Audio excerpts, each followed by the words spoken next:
Good evening. How's everybody doing? Great to be learning with you on a Wednesday, Yom Revi'i. Let's light up the darkness. Who's in the house with us? Yehuda in South Carolina, Stephen in New Hampshire, Paul in the Great Northwest, Sharon in New Jersey, Belle in Florida, Lucy in Minnesota, Shandor in the Bronx, Bill in mid-Missouri, just back from the state capital. Glad to be home relaxing. Something less complicated like the Talmud. Very good. Guy in Ohio, Chaim in Florida, Marjorie in Georgia, Elle is in the house, Aoife in Florida, Frank in San Pedro, Joe in the Inland Empire, Melissa in Great Neck. Welcome everybody. We're so close. Our daf today's page 118 of 119 here in Tractate Bava Kamma, the 21st volume of the Talmud. As so often happens when we get late into a chapter, the Mishnas start piling up, sort of like the sages just stacked the Mishnas that were kind of quick, that they didn't have long discussions about them near the end of chapters. So we're going to do several Mishnas today.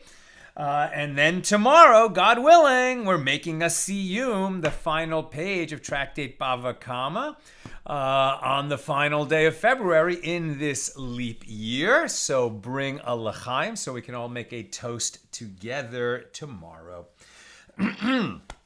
Okay, so we picked this up right at the top, or near the top of page 118a with Mishna number 8 here in chapter 10. With regard to one who robs another, or who borrowed money from him, or with whom another had deposited an item, if any of these interactions took place in a settled area, he may not return the item to him in an unsettled area where it is of little benefit to the owner and he cannot safeguard it. If the loan or deposit was given on the condition that the recipient may go out and return it to the owner in an unsettled area, he may return it to him in an unsettled area. I think this, still makes sense to our ear today. I mean, it's not like there's so many parts of the planet that are unsettled, but, you go traveling in the American West. Oh, yes, there are long stretches of land that are unsettled. And if you borrowed something from someone in a city and you returned it to him by depositing it in the wilderness and say, okay, there it is for you. Go get it whenever you want. I mean, especially, and that's now when you could drive or take a helicopter to recover your property. But imagine when people walked everywhere that they went and you left it in some unsettled area frequented by bandits, that it would be several days travel to get there. So yeah, if you're saying that you returned someone's property where they live in the city and you dumped it in the wilderness, answer, no, you did not return the property, right? That's the basic principle here. Now the Gemara. So the Gemara raises a contradiction to this Mishnah from a Baraisa. So a loan may be repaid in any location, while a lost item and a deposit are returned only in their location, i.e. the same type of place, settled or unsettled, where they were found or received. So Abaye said, this is what the Baraisa is saying. A loan may be claimed by the creditor in any location. Yet, if the borrower initiates the process of repaying the loan in an unsettled area, the creditor may refuse to accept the repayment until they reach a settled area. And conversely, a lost item and a deposit may be claimed only in their location. So we also have this concept of, and we touched on this briefly a few days ago, that, you lend me $100 and I need to pay you back the $100. Now, I borrowed it because I need to buy some new equipment, for my business. Now we're walking down the road together, right? And a bandit comes up and accosts both of us, and it's clear he's going to take all our money. So right before he does that, I say, hey, here's your $100 back, right? And then when we get robbed, right, I'm not on the hook for paying that 100 back because I gave it to you. Now, did I really return the loan in such a situation? That's a different question than here. But this idea that we're traveling together, and I've borrowed I've borrowed perhaps an animal from you, maybe the donkey that I'm riding. If I'm going to give it back to you in a time and place where you're not going to be able to care for your animal, because we're out on the road, we're in the wilderness, etc., unless I had already negotiated for the right to return it to you at any time and place, we're learning here that, no, I can't return it to you in a condition where it's going to be very deleterious to you to receive it. Now, the Mishna teaches... So the Mishna teaches, our Mishna, teaches that if the loan or deposit was given on the condition that the recipient may go out and return it to the owner in an unsettled area, so he may do so. And the Gemara asks, isn't it obvious that an explicit stipulation that was made at the time of a loan or deposit, and that both parties were aware of, right? It was a stipulation made when they entered into the arrangement, that it would be binding. Why do we need to hear this in the Mishnah? And the Gemara answers, no, it is necessary to state this as the Mishnah is discussing a case where the depositor said to the bailee, right? The bailee is one entrusted to safeguard an object, and he could be a paid bailee or an unpaid bailee. But it was a situation where the depositor said to the bailee, let this deposit be with you, as I am going out to an unsettled area. And the bailee said to him, well, I also need to go to an unsettled area, so if I need to return the deposit to you there, I will return it to you there. So he stipulated about being able to return it in an unsettled area. And we said you can't return in unsettled areas. Now you can if you stipulated at the time that we entered into the arrangement. And that concludes our discussion of Mishnah 8. Very short. Mishnah number 9 here in chapter 10. In the case of one who says to another, I robbed you, or you lent me money, or you deposited an item with me. So the man, this guy's acknowledging that I have in my possession something of yours, either because I robbed you or because you lent it to me or because you deposited it with me. Okay, so he acknowledges that. But then he says, and I do not know if I returned your property to you or if I did not return it to you. Right? So he's acknowledging that he received it, and he's unsure whether he returned it. So in this situation, says the Mishnah, he is liable to pay the sum or return the item in question. But if the recipient of the loan, or the one who robbed, or the one who received the deposit, if he said, I do not know if I robbed you, or I do not know if you lent me money, or I do not know if you deposited an item with me, then he is exempt from paying the sum or item in question.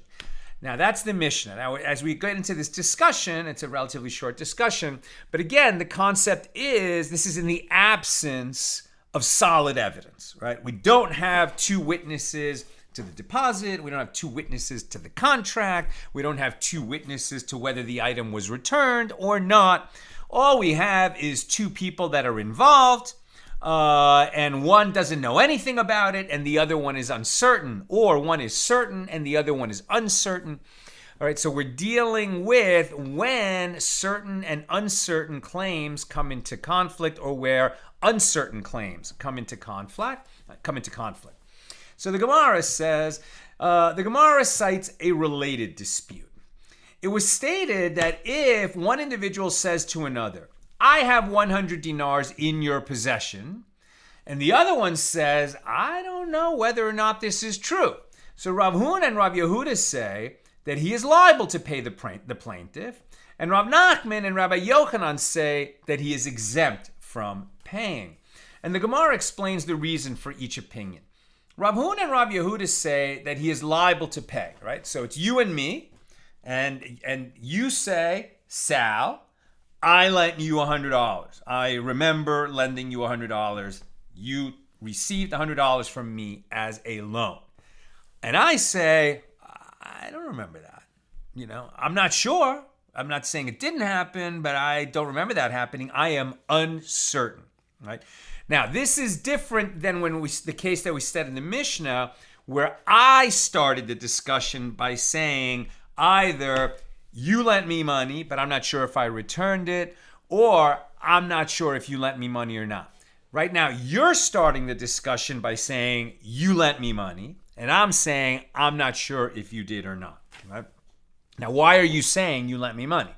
Because you want it back, right? So you are the plaintiff seeking to extract $100 from me based on your claim that you lent it to me and that you want to be repaid, right? So as a plaintiff, you're seeking to extract money from me. In our Mishnah, I started the discussion by saying, I'm not sure if I borrowed money from you or not, or I'm sure that I borrowed, but I'm not sure if I paid it back or not. I started the discussion, meaning like I have money in my hand and I'm not sure whether I should give it to you or not.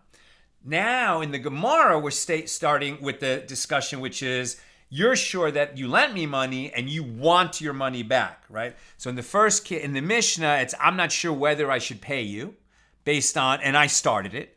And now in the Gemara, it's you want to get money out of me, you're certain and I'm not. Now, it matters who started the discussion, right? Because what we're talking about in litigation, when we come before a beis din, before a rabbinic court, is will the court step in and remove money from someone, right? And generally speaking, a court will not remove money from a person in the absence of solid evidence, right? And an uncertain claim is not going to be enough. As we'll see, there's this additional option where it seems like, okay, we don't have solid evidence, but there's somebody who's really sure and the other one is unsure. Then one of the options is I can swear, you know what? I swear that I'm not sure, meaning I swear that I don't recall with a certainty that you lent me money or that I owe you money, etc. Or I could swear that I never borrowed from you in the face of your claim that I did borrow money from you. So the swearing is one of the tools that the court has at its disposal in these kinds of cases. And of course, this kind of swearing, right, is only going to, be a viable legal procedure among pious people, who would not just willy-nilly, state before God and the world an oath that they did or did not pay, did or did not borrow, etc. All right, so let's get into it. So Rav Huna and Rav Yehuda say. So now we're talking about the case of the Gemara. So again, one says, I lent you 100 dinars, and the other one says, I'm not sure if you did or not. So Rav Huna and Rav Yehuda says, he is liable to pay. So you say, you're sure that you lent me $100. I say, I'm not sure. Rav Huna and Rav Yehuda would say, I have to pay you because you're sure and I'm unsure. And when a certain claim and an uncertain claim meet, the certain claim is superior. Rav Nachman and Rabbi Yochanan say that I would be exempt from paying because of the principle, establish the money in the possession of its owner, i.e., money is not taken from one's possession without clear proof that he is liable to pay it. Now, the Gemara attempts to derive a proof. We learned in the Mishnah that if he said to him, I don't know if you lent me money, he is exempt from paying. Now, what are the circumstances? If we say that the Mishnah is discussing a case where the lender did not claim the money from him, the first clause must also discuss a situation where the lender did not claim the money from him, right? In the Mishnah, I, the one holding the money, am saying, I'm not sure if I owe you this or not, but I started the conversation. Whereas in the Gemara, you're trying to extract money from me with your claim of certainty that you lent it to me, right? So now they're saying, well, in the Mishnah are both clauses of the Mishnah where the one who's holding the money opens the conversation, right? Or opens the case, as it were. So again, we learned in the Mishnah, but if he said to him, I do not know if you lent me the money, he's exempt from paying. So the Gemara asks, what are the circumstances in the Mishnah? If we say that the Mishnah is discussing a case where the lender did not claim the money from him, okay, so then the first clause must also discuss a situation where the lender did not claim the money from him. If so, why is the borrower liable to pay in the case discussed in the first clause? Rather, the Mishnah must be discussing a case where the lender did claim the money from him. Even though it wasn't articulated that way in the Mishnah, it is that the lender is now coming to make a claim. And the latter clause nevertheless teaches that the borrower is exempt from paying, even though his claim is uncertain, and that of the lender is certain. So this supports the opinion of Rav Nachman and Rabbi Yochanan. And the Gemara answers, no. Actually, the Mishnah is referring to a case where the lender did not claim money from the borrower. And the first clause is discussing a case where the borrower comes to fulfill the obligation, his obligation to heaven. Right? And that's why would I open this discussion in the Mishnah as the borrower, either because I'm sure that I borrowed, but I'm not sure if I paid, or I'm not even sure whether I borrowed or not. Those are the two cases in the Mishnah. But why would I open such a conversation, right? If you're not claiming it from me, why would I bring it up?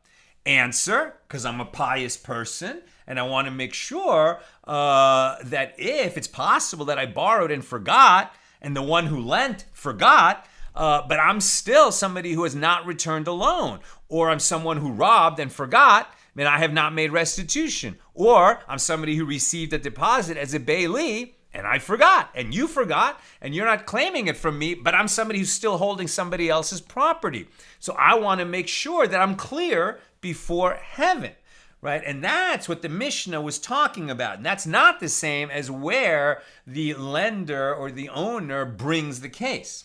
Now, the Gemara adds that it was also stated that Rabbi Chiya bar Abba says, that Rabbi Yochanan says, in the case of one who says to another, I have 100 dinars in your possession, and the other individual says, I do not know whether or not this is true, so then the latter is liable to pay.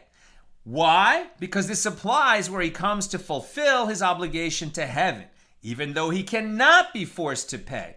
And this statement is in accordance with the opinion of Rav Huna and Yehuda. Okay, and that actually concludes our discussion of that Mishnah number 9. And now we move on. Mishnah number 10. In the case of one who stole a lamb from a flock, and he returned it without informing the owner of the flock that he had done so, and then the lamb died or was stolen. In that situation, the thief is liable to pay restitution for it. If the lamb's owners did not know about the entire incident, i.e., they did not know that it was stolen, and they did not know that it was returned, and they counted the flock of sheep and found it whole, then the thief is exempt from paying, right? Because the thief didn't have any effect on it. They never knew one was missing. By the time they counted, when they counted on Monday and when they counted again on Friday, they had the same number of sheep. The thief, let's say he stole it on Tuesday, felt bad, returned it on Wednesday. No harm, no foul, right? So then the thief is off the hook. But if he stole a sheep and then he returned it, and then when they did that count again, one of the sheep was missing, or in fact the one that he had stolen, when it was returned, there was something wrong with it and it died. Well, since he never informed the owner that he had stolen and then felt bad and had returned it, he remains liable, right? So it's very good for a thief to make restitution, but you're going to have to tell the victim of your crime that you did it, right? That's maybe the tough part. Some people would just be saying, well, I'll just return it. I don't want to admit that I did it. I don't want to face the one that I stole from. And there's very limited circumstances where you might do that. But generally speaking, if you steal and then you seek to make restitution, you have to let the victim know that you stole and that you've returned it. Now here's the Gemara. In fact, before we get into the Gemara, let me just read you where the law ended up, right? So this is the halacha as it comes out of the discussion that we're about to read.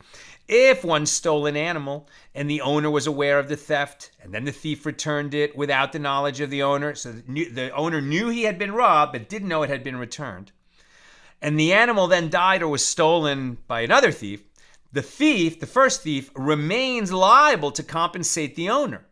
If the owner had counted his flock after the thief returned the animal and he found that his flock was complete, then the thief is exempt from further liability. If the owner was unaware of both the theft and the return of the animal, the thief remains liable until he informs the owner of what he did. Okay, that's where we're going to end up. Now, the Gemara on Mishnah number 10. The Gemara presents several ways to understand the Mishnah. Rav says, in a case where the owners had knowledge of the fact that their lamb was stolen, the thief is required to return it to them with the knowledge of the owners, if he wants to be exempt from liability in case the lamb is subsequently harmed. In a case where the owners had no knowledge that the lamb was taken, their count of the flock after the thief returned it exempts the thief from further liability. And when the Mishnah teaches, and they counted the flock of sheep and they found it whole, it is referring specifically to the latter clause, i.e. the case where the owners were unaware that the lamb was stolen, as it is specifically in that case that the fact that the owners counted and found all the sheep present would exempt the thief from liability.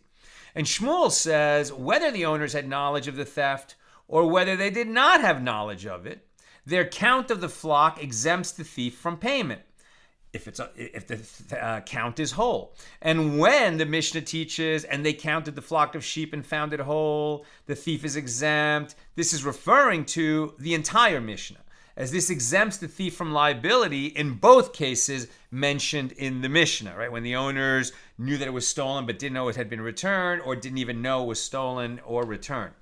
And Rabbi Yochanan presents a third understanding of the Mishnah. In the case where the owners had knowledge of the theft, their count of the flock exempts the thief.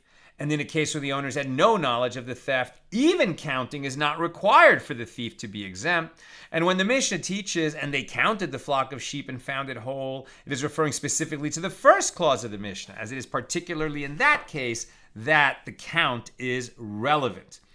Now, Rav Chisda says, in a case where the owners had knowledge of the theft, their count of the flock exempts the thief. In a case where the owners had no knowledge of the theft, the thief is required to return the lamb with the knowledge of the owners in order to become exempt from liability for future damage. And when the Mishnah teaches, and they counted the flock of sheep and found it whole, it is referring specifically to the first clause of the Mishnah, where the owners were aware of the theft, as it is only in that case that counting the flock is sufficient to exempt the thief from further liability. So we're not going to get too much into the details and the weeds of that, but that's 4 different ways to understand our Mishnah and what and how, when does the knowledge of the owners, when is that required in order to exempt the thief from further liability, and at what stage in the process did they count the flock and found it whole, and whether or not that exempts the thief from liability. Now, Rava says, and now we're on page 118b, what is the reasoning of Rav Chisda, who holds that the requirement to return the animal with the owner's knowledge is in the case where the owners did not know about the theft, since the thief taught the lamb to take steps outside, i.e. to leave the owner's property, it will now require greater supervision, which the owners can provide only if they are aware of the situation, right? So even though the thief took a lamb, regretted it, and returned it, it's not no harm, no foul, because once the lamb has left the flock, and maybe the thief, he didn't, just carry it on his shoulders down the block, oh, what am I doing, and bring it back and put it down. Maybe he had the lamb in his possession for a couple days, and the lamb was grazing around the property of the thief, and maybe while it was there, it ate something that it liked. And now the thief regrets, and he takes it back to the flock. But this is now a bit of a wizened or wizened? That's one of those words you read but never say out loud. But you know, this lamb has now acquired a little bit of world experience. And it's going to be much more likely to wander off from the flock, perhaps in search of that treat that it had on the thief's property, and it might go searching for that treat again, right? So this lamb will now require additional safeguarding, and it won't get that additional safeguarding if the owners don't know that the lamb had been stolen and returned. Now, the Gemara assumes that since Rav explained Rav Chisda's reasoning, he accepts Rav Chisda's ruling. And the Gemara asks, but did Rav actually say this? Doesn't Rav say that in the case of this person who saw another lift a lamb from his flock in order to steal it, and the owner then raised his voice at the thief, and the thief discarded it, but the owner, right? So somebody's in the process of stealing from you, go, hey, stop that! And he drops it and runs away. But the owner did not know if the thief returned the lamb or if he did not return it as he was running away. And the lamb then died or was stolen. The thief is to pay restitution for it. And the Gemara comments, is this statement of Rav not applicable, even if the owner counted his flock after this incident? So accordingly, Rav rules that if the owner knew about the theft, the thief is rendered exempt from liability only if he returns the lamb with the owner's knowledge. And this is not in accordance with the ruling of Rav Chisda. So the Gemara answers, no, Rav's ruling applies only where the owner did not count the flock. So the Gemara examines Rav's ruling. But did Rav actually say this? Doesn't Rav say that if the thief returned the lamb to the owner's flock that is in an unsettled area, he has fulfilled his obligation to return it. And this indicates that the thief is exempt from further liability, even though the thief did not inform the owner of the lamb's return. And the owner did not count the flock. So the Gemara answers that Rav Chanan bar Abba said, Rav concedes that the thief is exempt in this case, only where the lamb was spotted. Spotted, like marked. You know, it was a distinct looking lamb that the shepherd or the owners would recognize. Since the lamb's spots are distinctive, the owner immediately becomes aware of its return. So the Gemara suggests, let us say that there is a dispute between Amoraim, the sages of the Gemara, cited previously, that this dispute of the Amoraim that was cited previously is parallel to a dispute between the Tanaim, the sages of the Mishna, as it is taught in a Baraisa, one who steals a lamb from a flock or a sela coin from a purse must return it to the place where he stole it. This is the statement of Rabbi Yishmael. Rabbi Akiva says the thief is required to return it with the knowledge of the owners. It's not enough to bring it back where you took it from. You have to tell the owners that it was gone and has now been returned. And the Gemara explains the sages discussing the matter assume that everyone accepts the opinion of Rabbi Yitzchak. As Rabbi Yitzchak says, a person is prone to feel his purse constantly and therefore becomes aware of the theft soon after it takes place. So what, is it not a case where a sela coin was stolen with the owner's knowledge? And the dispute of Rabbi Yishmael and Rabbi Akiva is parallel to the dispute of Rav and Shmuel. So according to this explanation, Rav rules in accordance with the opinion of Rabbi Akiva that the owner must be notified that his stuff was missing and is now returned. And Shmuel rules in accordance with the opinion of Rabbi Yishmael, who held that you just have to return it to the place where you took it from. And you don't have to inform the owner that it was gone. And the Gemara responds, no. They disagree in the case of a lamb that was stolen without the knowledge of its owners. They didn't know, the owners didn't know it had been stolen. They did not, and the dispute of Rabbi Yishmael and Rabbi Akiva is parallel to the dispute of Rav Chisda and Rabbi Yochanan. Rav Chisda rules in accordance with the opinion of Rabbi Akiva that the lamb must be returned with the owner's knowledge. And Rabbi Yochanan rules in accordance with the opinion of Rabbi Yishmael that the owners do not need to become aware of the lamb's return. Now, it's just something I'm thinking as I'm reading this. I haven't analyzed this. I'm just thinking out loud for a second. Even if you're holding according to Rabbi Akiva, that the owners have to be notified that the item that was stolen has been returned in order to escape liability, I wonder whether you actually have to confess that you stole it, right? If you say instead, here, is this lamb yours? Great, I just want to make sure you have it. Now, in that situation, the owners have been notified that this lamb is now back in the flock. The one who took it is not, confessing to a crime, but he is making them aware that the lamb which was previously out of the flock is now back in the flock. Now, I don't know whether according to Rabbi Akiva, this person has now, escaped liability for any further happenings to that lamb or not. So let's just keep that question in the back of our mind. Rav Zevid said in the name of Rava, with regard to a bailee who stole a lamb from the owner's domain, now a bailee was one who was entrusted to safeguard it, and then he turns around and steals what he was entrusted to guard, right? So with regard to a bailee who stole a lamb from the owner's domain, everyone, including Rabbi Yishmael, agrees that the law is in accordance with the opinion of Rav Chisda, and the owner must become aware of the animal's return in order for the thief to become exempt from further liability. And here it is with regard to whether a bailee who stole from within his own domain may return what he stole to the place from where he stole it that they disagree. So this is a little different. If you're asking me to watch your stuff while I'm on your property, and I steal something from you, so I'll agree I have to return it to you on your property. But what about, and notify you.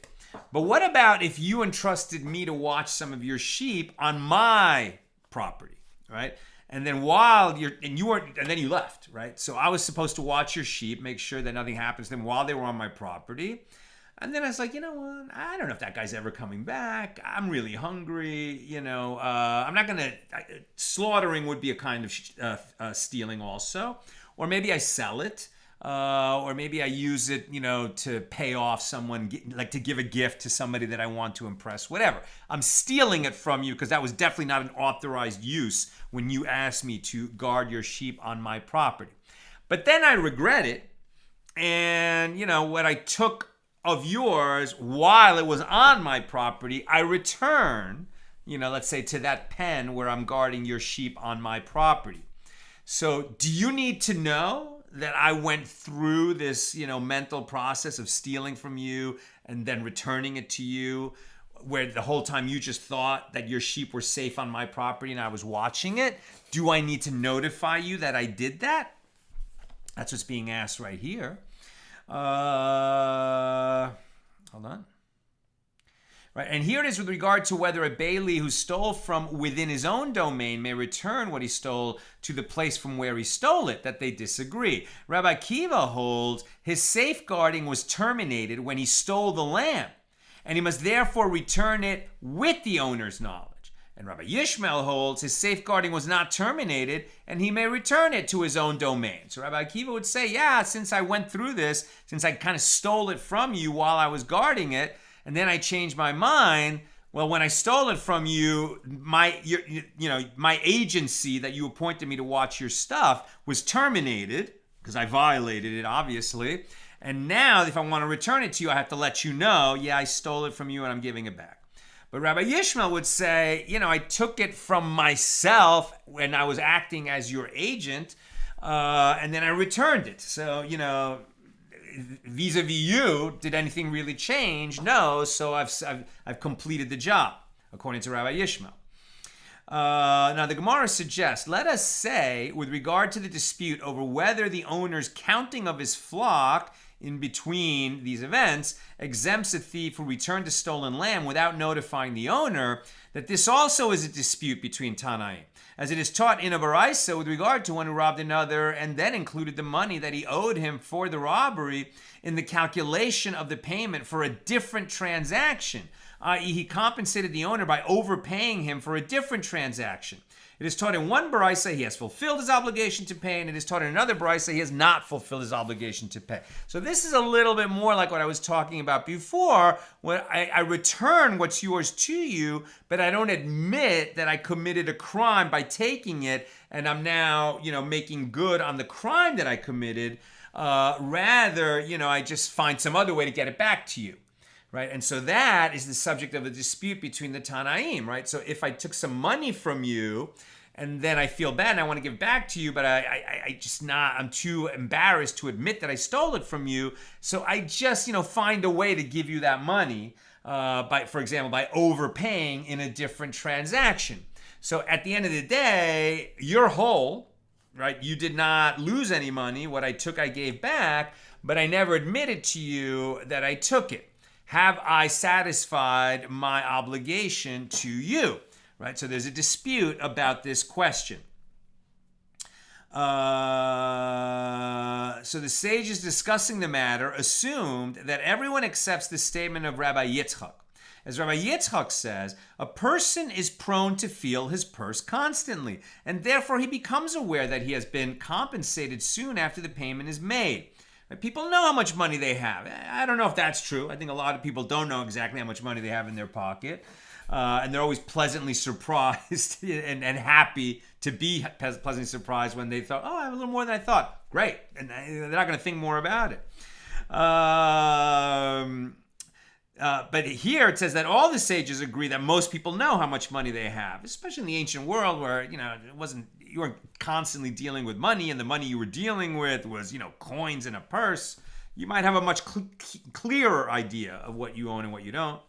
So what? Is it not with regard to this following point that those Tanaim disagree? The one who says that the robber has fulfilled his obligation, right, by overpaying in a later transaction, the one who says that he has fulfilled his obligation holds that the counting of the property exempts a robber from further liability. And the one who says that the robber has not fulfilled his obligation holds that the counting does not exempt a robber from further liability. So the Gemara responds, one can say that if we held in accordance with the opinion of the statement of Rabbi Yitzchak that everyone knows approximately how much money they have, it would follow that everyone agrees that the counting of the property exempts a robber from further liability. In other words, once you made the person whole, and he knows he's whole, so then that's why you're exempt from further liability. So rather, it is with regard to the statement of Rabbi Yitzchak itself that they disagree. One sage accepts the statement of Rabbi Yitzchak, that most people know how much money they have at any given time, and the other sage does not accept the statement of Rabbi Yitzchak. And since people don't know how much money they have at any given time, the thief can't say that he's off the hook, escapes further liability, because he returned it because the owner never knew. And then this is a little bit more like Rabbi Kiva would say, no, you have to let him know. And if you wish, say instead that everyone accepts the statement of Rabbi Yitzchak, and it is not difficult. This first baraisa, which rules that the robber fulfilled his obligation by overpaying in a later transaction, is discussing a case where the robber counted the money and placed it directly in the owner's purse, which the owner will soon open and count. And that other baraisa, which rules that the robber did not fulfill his obligation, is discussing a case where he counted the money and placed it in the owner's hand. Consequently, it is possible that the owner will put the money directly into a container with other coins in it and will never realize that he was compensated for the theft. And if you wish, say instead that both this baraisa and that baraisa are discussing a case where the robber counted the money and placed it in the owner's purse. And this baraisa discusses a case where he has other dinars in his purse, but he did not know how many. And therefore, when he counts the money, he will not realize that the robber inserted an additional sum. Whereas that baraisa is discussing a case where he does not have any other dinars in his purse, so that when he counts the money, he will realize that an additional sum has been included in the payment. And so, if he ever realized that earlier money had been taken from him, now he'll realize that money has been restored to him and he knows he's been made whole. And that concludes our discussion of Mishnah number 10 here in chapter 10. Now, Mishnah number 11. One may not purchase wool, milk, and kids, meaning young goats, from the shepherds who tend the flocks of others. Why? Due to the concern that they have stolen these items from the owners of the flocks. And similarly, one may not purchase wood and produce from the watchman of produce. You buy from the owner. You don't buy from his employee, where the employee is not in the retail business of buying and selling. The employee is in the business of watching the goats. If the employee of an owner is offering to sell you a goat, it might well be that he is trying to make some money on the side without his owner knowing. And since we want to avoid at all costs being involved with any stolen property, we don't buy from shepherds, right? And we don't buy from produce watchmen. But now obviously if the shepherd owns his own flock, then you can purchase. We're talking about hired shepherds. But one may purchase from women woolen goods in Judea and linen goods in the Galilee and calves in the Sharon, as women in these locations often work with these commodities, and it can be assumed that they're selling the items with the owner's consent. They are in the retail business. And with regard to all these items, in a case where the seller told the buyer to conceal the purchase, well, then it is definitely prohibited to enter into this transaction, as there is good reason to suspect that the items are stolen. And one may purchase eggs and chickens from everywhere, as it is unlikely that one would steal and sell these commodities. What is the reason? That's not explained in the Mishnah. Now we continue the Gemara. The sage is taught in a baraisa, one may purchase from shepherds neither goats nor kids nor fleeces nor torn pieces of wool, but one may purchase sewn garments from them, garments that are sewn together, because they are presumed to be the property of the hired shepherds.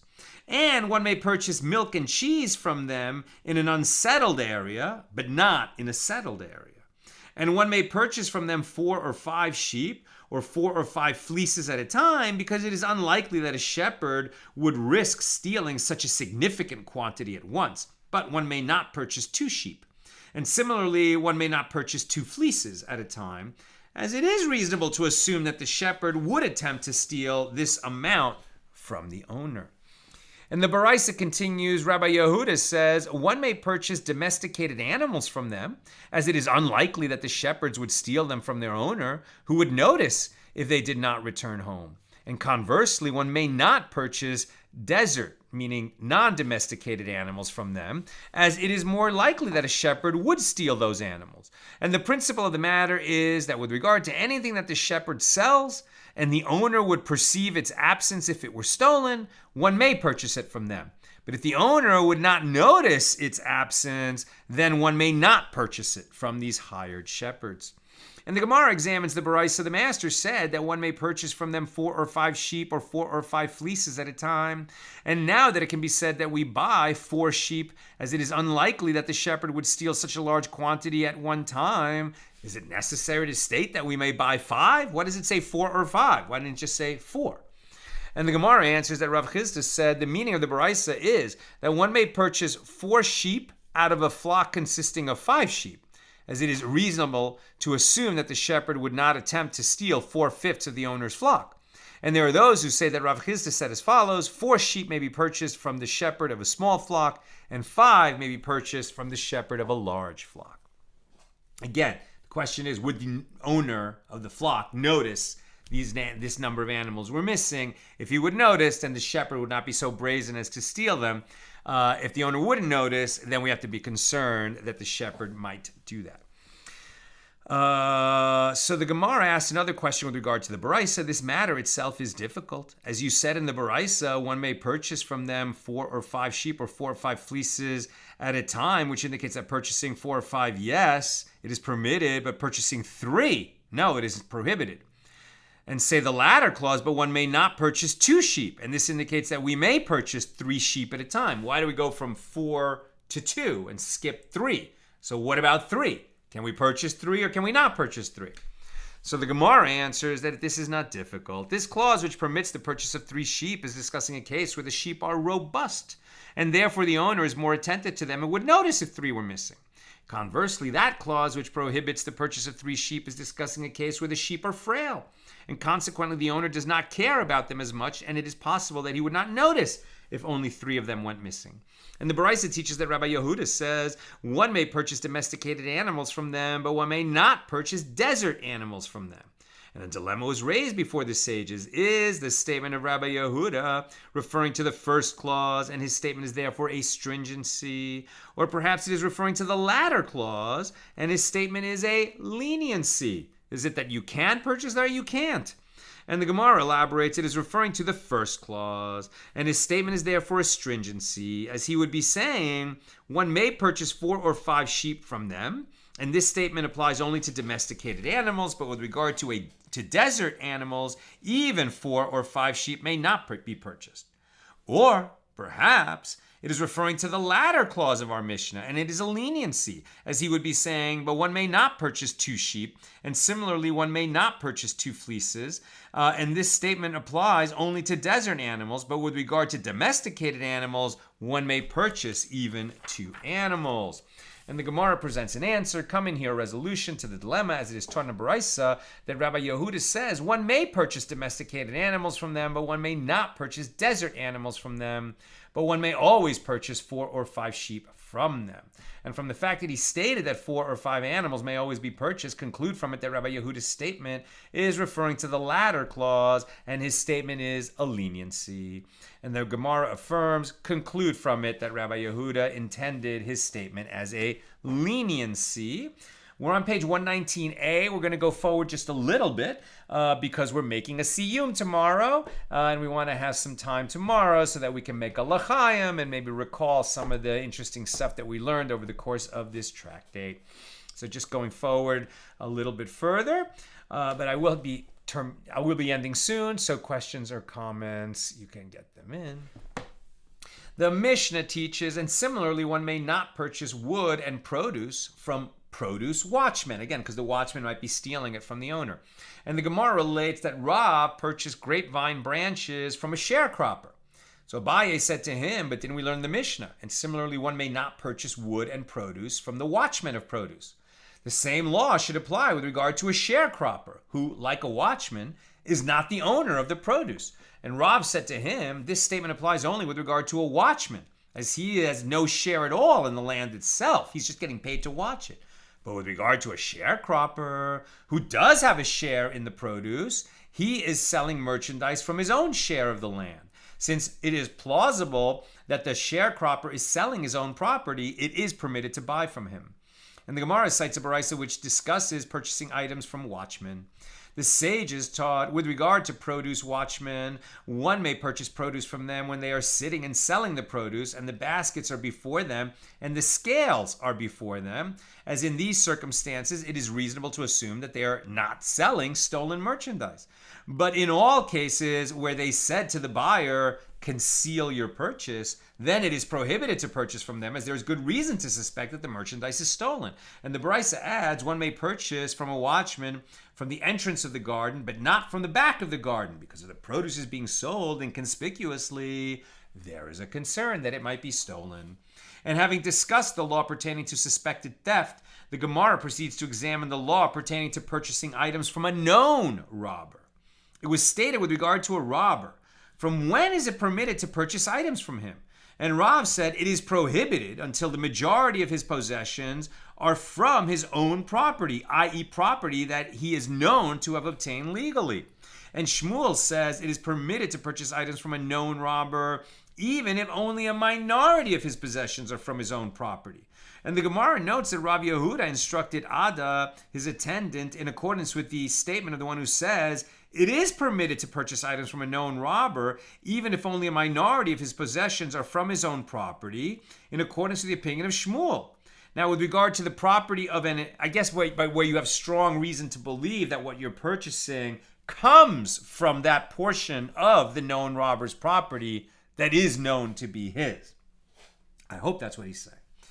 With regard to the property of an informer, and yesterday we talked about, the very, very dim view of informers that the sages took, where informers really endangered the lives of the Jewish people. So with regard to the property of an informer, i.e. one who informs Gentiles of the whereabouts of Jewish property and individuals, facilitating their theft or kidnapping or misuse. So there is a dispute between Rav Huna and Rav Yehuda. One says it is permitted to physically destroy it, and one says it is prohibited to physically destroy it. And the Gemara elaborates. The rationale of the one who says that it is permitted to physically destroy it is that an informer's property should not be subject to a more stringent law than his body. Since it is permitted to physically harm or even kill an informer, it would be unreasonable to prohibit the destruction of his property. And the rationale of the one who says that it is prohibited to physically destroy his property is that perhaps he will have good children. And it is written, the wicked may prepare it, but the just shall put it on, right? So since this wicked informer, you're allowed to kill him, but maybe his children are not wicked people and they will inherit his estate. And why should you deprive them of that? And although, the informer, where does his property come from? He's getting paid for the, terrible sin of being an informer and turning in Jews and causing them to be robbed or killed. Now, the Gemara relates that Rav Chisda, and I'm almost done. Now I'm really almost done. The Gemara relates that Rav Chisda had a certain sharecropper who would weigh the field's produce and give Rav Chisda his portion, and weigh the produce and take his own portion. And Rav Chisda dismissed him and read the following verse about him. A good man leaves an inheritance to his children's children, and the wealth of the sinner is laid up for the righteous. Presumably he weighed two separate weighings, and there was reason to suspect that he was acting without fidelity to the owner of the field, without fidelity to the truth, and violating, this precept in the Torah that you shall not have a weight and a weight, right? In other words, you don't weigh your produce with one kind of weight for what you count for yourself, and a different kind of weight what you count for others. Okay, a couple of questions or a couple of comments from Bill and Sharon.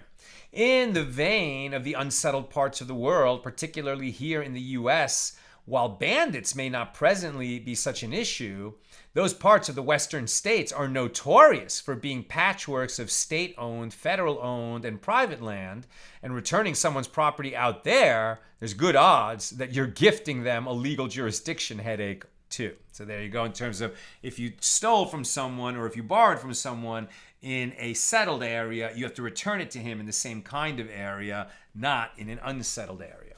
And Sharon, regarding the owner's knowledge of theft, etc., seems very much like documentation in healthcare. You have to inform of any atypical conditions, like taking the lamb. And informing caregivers as an adverse event may, in fact, be a late effect of that event. This is in reference to the thief having to inform the owner of the stolen lamb, even if he is not aware that it was stolen.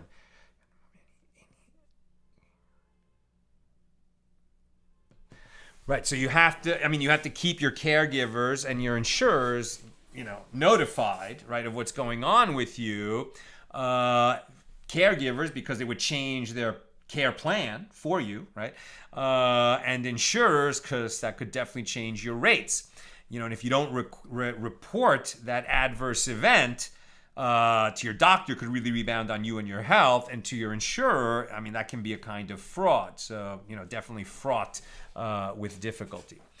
Very good. Thank you for that. And that's what I've got for us today. And with God's help, we'll all be making a siyum on tractate Bava Kamma tomorrow, February 29th, with the completion of this tractate on page 119.